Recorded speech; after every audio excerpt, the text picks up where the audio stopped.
رمضان المبارک کا پہلا دن تھا، لیکن ہمارے گھر کے حالات اس قدر تنگ تھے کہ کچن میں راشن کا ایک دانہ تک نہیں تھا۔ میری بھابھی عظمیٰ ہمارے اس حالات سے اچھی طرح واقف تھی، اس کے باوجود اس نے مجھے فون کیا اور بڑے مکارانہ لہجے میں کہنے لگی، سائرہ کل ہم سب تمہارے گھر افطاری پر آ رہے ہیں۔ اس نے بہانہ بنایا کہ تمہارا بھائی تم سے ملنے کے لیے بے چین ہے، اس لیے اس نے خاص طور پر تاکید کی ہے کہ افطار کا انتظام تمہارے ہاں کیا جائے۔ جب میں نے یہ صورتحال اپنے شوہر زین کے سامنے رکھی تو انہوں نے کمال صبر کا مظاہرہ کرتے ہوئے کہا تھا کہ اللہ پر بھروسہ رکھو، وہ کوئی نہ کوئی راستہ ضرور نکالے گا۔ زین صبح سویرے اپنا پرانا رکشہ لے کر رزق کی تلاش میں نکل کھڑا ہوا، لیکن شام ڈھلے جب وہ واپس لوٹا تو اس کے پاس محض 500 روپے تھے۔ میں یہ دیکھ کر سکتے میں آ گئی کہ اتنی قلیل رقم میں اتنے مہمانوں کی ضیافت کیسے ممکن ہوگی۔ زین خاموشی سے اپنی جیبیں ٹٹولتا رہا کہ شاید کچھ اور پیسے مل جائیں، مگر ناکامی پر اس کے چہرے پر چھائی مایوسی نے میرے دل کو ہلا دیا تھا، کیونکہ ہماری تو عزت داؤ پر لگی ہوئی تھی۔ بھابھی عظمیٰ کے دل میں میرے لیے نفرت کی آگ اس وقت بھڑکی تھی جب میں نے ان کے بھائی کا رشتہ رد کر دیا تھا۔ ان کا بھائی فوڈ ڈپارٹمنٹ میں ایک اعلیٰ عہدے پر فائز تھا اور دولت کی ریل پیل تھی، مگر اس کی شہرت ایک بدعنوان اور رشوت خور افسر کی تھی۔ اس نے بھابھی عظمیٰ کے ذریعے پیغام بھیجا تھا کہ وہ مجھ سے نکاح کرنا چاہتا ہے، جس پر عظمیٰ بھابھی اگرچہ ناخوش تھیں مگر بھائی کی ضد کے آگے بے بس تھیں۔ جب مجھے معلوم ہوا کہ وہ شخص حرام کی کمائی پر پل رہا ہے، اس نے کبھی اپنی حلال کی تنخواہ کو ہاتھ تک نہیں لگایا، تو میرا ضمیر ایک لمحے کے لیے بھی اس رشتے پر آمادہ نہیں تھا۔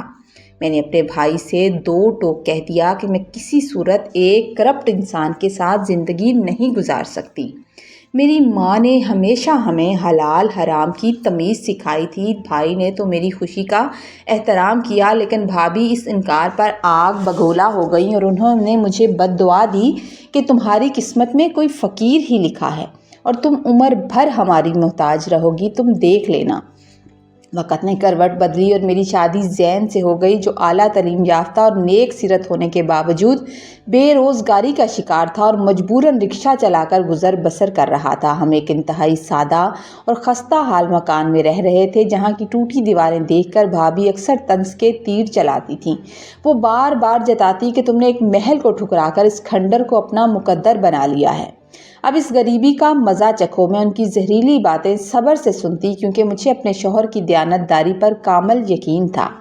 اب جب انہوں نے پہلے ہی روزے پر افطار کی دعوت خود ہی طے کر دی تھی کہ وہ کل کو ہمارے پاس آئیں گی، تو ان کا واحد مقصد میری غربت کا تماشا بنانا تھا، تاکہ وہ اپنے بھائی کو دکھا سکیں کہ دیکھو سارہ کس قدر تنگی کی زندگی گزار رہی ہے۔ زین ایک بار پھر اللہ سے مدد کی امید لیے باہر نکلے۔ جب میں مصلی پر بیٹھ کر اپنے رب کے حضور گڑ گڑا کر دعا مانگنے لگی کہ یا اللہ اس کٹھن گھڑی میں ہماری عزت رکھ لینا۔ اگلے روز زین ایک بار پھر اللہ کا نام لے کر رزق حلال کی تلاش میں گھر سے نکلا۔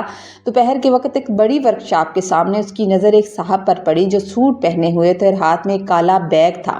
سخت پریشانی کے عالم میں تھے، ان کی گاڑی خراب ہو گئی تھی۔ انہوں نے زین کے رکشے کو ہاتھ دیا اور بتایا کہ ان کی گاڑی اچانک خراب ہو گئی ہے اور انہیں ایک انتہائی ضروری میٹنگ میں پہنچنا ہے، کیا تم مجھے فلاں دفتر تک چھوڑ دو گے؟ زین نے انہیں رکشے میں بٹھایا اور وہ صاحب اپنی منزل پر پہنچ گئے تو وہ صاحب اتنی جلدی میں تھے کہ انہوں نے زین کو کرائے کے طور پر 1000 کا نوٹ تھمایا اور اپنا کالا بیگ رکشے کی پچھلی سیٹ پر بھول گئے۔ جب زین کی نظر اس بیگ پر پڑی تو اس نے دیکھا کہ وہ صاحب تو عمارت کے اندر جا چکے ہیں۔ زین نے بیگ کھول کر دیکھا تو اس کی آنکھیں کھلی کی کھلی رہ گئیں، کیونکہ ان میں لاکھوں روپے کی نقدی اور کچھ بہت ضروری کاغذات بھی تھے۔ زین کے پاس موقع تھا کہ وہ یہ رقم لے کر اپنے تمام پریشانیاں دور کر سکتا تھا، لیکن اس کے خوف خدا اور دیانت داری نے اسے ایسا کرنے سے روک دیا۔ اس نے تہیہ کر لیا کہ وہ یہ امانت اس کے اصل مالک تک ضرور پہنچا کر دم لے گا۔ زین اس بڑی عمارت کے گیٹ کے باہر کھڑا ہو گیا اور ان صاحب کا انتظار کرنے لگا۔ وقت گزرتا گیا اور سورج ڈھلنے کی طرف مائل ہوا، لیکن زین اپنی جگہ سے نہیں ہلا۔ خوش قسمتی سے ابھی افطاری میں کافی وقت تھا جب وہی صاحب، جن کا نام عدیل تھا، کسی کام سے دفتر سے باہر نکلے۔ جب انہوں نے دیکھا کہ وہی رکشے والا ان کا بیگ ہاتھ میں لیے کھڑا ہے، ان کا انتظار کر رہا ہے، تو ان کی حیرت اور خوشی کی کوئی انتہا نہ رہی۔ انہوں نے بیگ چیک کیا تو اس میں ہر چیز موجود تھی۔ عدیل صاحب زین کی اس قدر دیانتداری سے اتنے متاثر ہوئے کہ انہوں نے اپنی جیب سے 50,000 روپے نکال کر زین کے حوالے کر دیے اور کہا کہ یہ کاغذات بہت قیمتی تھے اور یہ پیسے تمہاری ایمانداری کا انعام ہے، اسے رکھ لو۔ زین کے لیے یہ رقم کسی معجزے سے کم نہ تھی۔ اس نے اللہ کا شکر ادا کیا اور وہ رقم لے کر سیدھا بازار کی طرف لپکا۔ زین نے بازار جا کر ڈھیر سارا راشن، تازہ پھل، کھجوریں، گرما گرم سموسے اور افطاری کی ہر نعمت خریدی اور اسے رکشے میں لاد کر گھر پہنچا تھا۔ جب وہ گھر پہنچا تو بھی افطار میں کچھ وقت تھا اور عین اسی وقت بھابھی عظمیٰ اور بھائی بھی اپنی گاڑی میں ہمارے دروازے پر آ رکے تھے۔ وہ لوگ ایک بڑی سی گاڑی سے اترے اور ان کے چہروں پر ایک طنزیہ مسکراہٹ تھی۔ وہ یہ سوچ کر آئی تھی کہ آج ہمارا مذاق اڑائیں گی کیونکہ ہمارے پاس تو کھانے کو کچھ نہیں ہوگا، اور سارا شرمندگی سے سر جھکائی کھڑی ہوگی۔ لیکن جیسے ہی وہ گھر کے اندر داخل ہوئیں ان کے ہوش اڑ گئے کیونکہ صحن میں بچھا دسترخوان ہر طرح کی نعمت سے سجا ہوا تھا، کسی چیز کی کمی نہیں تھی۔ اللہ نے ہماری اور ہمارے صبر کی لاج رکھ لی تھی۔ سب نے مل کر ایک ساتھ دسترخوان پر افطاری کی، لیکن بھابھی عظمیٰ کا مقصد پورا نہ ہو سکا۔ وہ حسد کی آگ میں جلتی رہ گئی۔ ایک غریب رکشہ چلانے والے کے پاس اتنی مہنگی افطاری کا انتظام آخر کہاں سے ہو گیا؟ افطاری کے اگلے ہی دن زین عدیل صاحب کے دفتر پہنچا جیسا کہ انہوں نے اسے کارڈ دے کر بلایا تھا۔ عدیل صاحب ایک بہت بڑی کمپنی کے مالک تھے اور وہ زین کی ایمانداری سے اس قدر متاثر ہوئے کہ انہوں نے زین کا تعلیمی پس منظر پوچھا۔ جب انہیں معلوم ہوا کہ زین نے MBA کر رکھا ہے اور محض حالات کی وجہ سے رکشہ چلا رکھا ہے، اسے کوئی جاب نہیں مل رہی، تو انہوں نے اسی وقت اسے اپنی کمپنی میں ایک معقول عہدے پر نوکری کی پیشکش کر دی تھی۔ زین کی زندگی کی کالی رات اب ختم ہو چکی تھی۔